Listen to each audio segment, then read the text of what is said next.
How you doing? This is John with Cigar Trends Magazine, and I'm at the Carltun in Eisenhower Park for another great Tobacco Plaza event. Tonight, the event is in honor, it's a 40th year anniversary gala for Manny Quesada, legendary cigar maker. So tonight, what we're going to do is ask a few questions to Manny about what it's like hitting the 40-year mark and inside the industry, and then just showcase some of the events so that next year, any of you guys that haven't come will know a little bit better by then.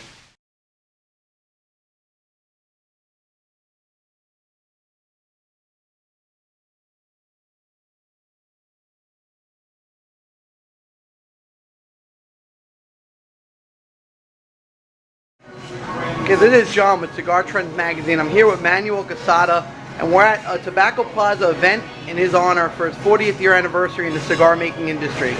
So, tell us a little more about what it's like to have been in this industry for 40 years, and tell us some of the stories that have come up along the way, some of your favorite moments. A most rich and rewarding career. Tobacco brings us the opportunity to every day learn something new. And even more so today that I have my two daughters, my niece, and two nephews with me. The young ones, I call them. They have brought a lot of enthusiasm and new ideas and new palettes to the table.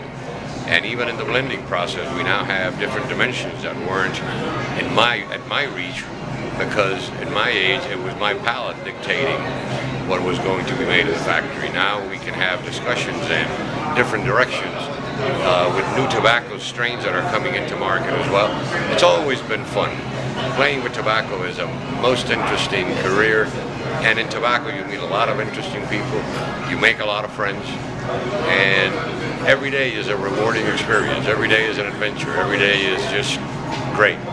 How many different blends do you think you've made? Not completed, but trial and error complete from... Oh dear, trial and error, I've lost count. I have no idea. And you guys don't keep track of something like that? Oh yes, we do. We have a book about 7 inches thick. And they'll tell you every little thing. Over the years, yes, I have blends that we played with in the 70s in that book. So it's possible to like just go through the book, find something, and then continue where you left off, possibly? Probably, or do a variation, or insert some new tobaccos that are coming in, or change the different primings.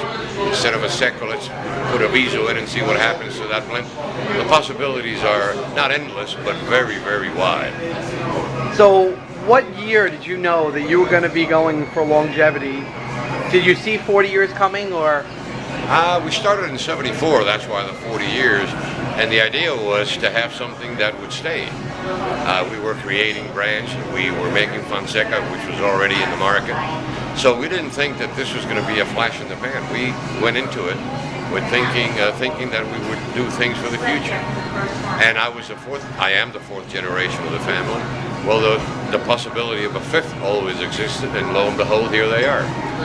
So now I have to pass the torch down to them, and hopefully they'll do great things. Great things that I didn't do. Last time I asked you what was the biggest trend of last year. Yes, sir. With the gauge. What do you foresee as being the next big trend in cigars? Well, we have seen a movement towards the big ring gauges, and that has been something that has been going on now maybe for 4 years-ish. And also there was a big movement towards a lot of strength, a lot of power. And I have noticed in the past year, in speaking to smokers in different regions of the country while doing events, that a lot of them are expressing that they are sort of toning it back a little bit. There may be a reversal of only strength, kick my rear end and make me sweat, to more flavor, with a lot of intensity, but more flavor, more nuances, more sensations in the palate, a more round smoke rather than one direction only being strong. Okay, so you think the trend will be going from the strong back to the medium, kind of into the middle? Yes, to the medium high, medium. Yes, I think that there's a big movement that way, or starting at least. Out of all your brands, what is your favorite name? When you hear the brand, the name said, what gets you the most? I have to say Quesada because it's my last name. But of course, Fonseca and Casa Magna hold a dear place in my heart as well. Oh, two of my favorites as well. Thank you. Well, thank you very much, and enjoy your 40th anniversary, and we'll get some nice videos and some wishes from other people for you. Thank you very much, and continue doing great things. Thank you.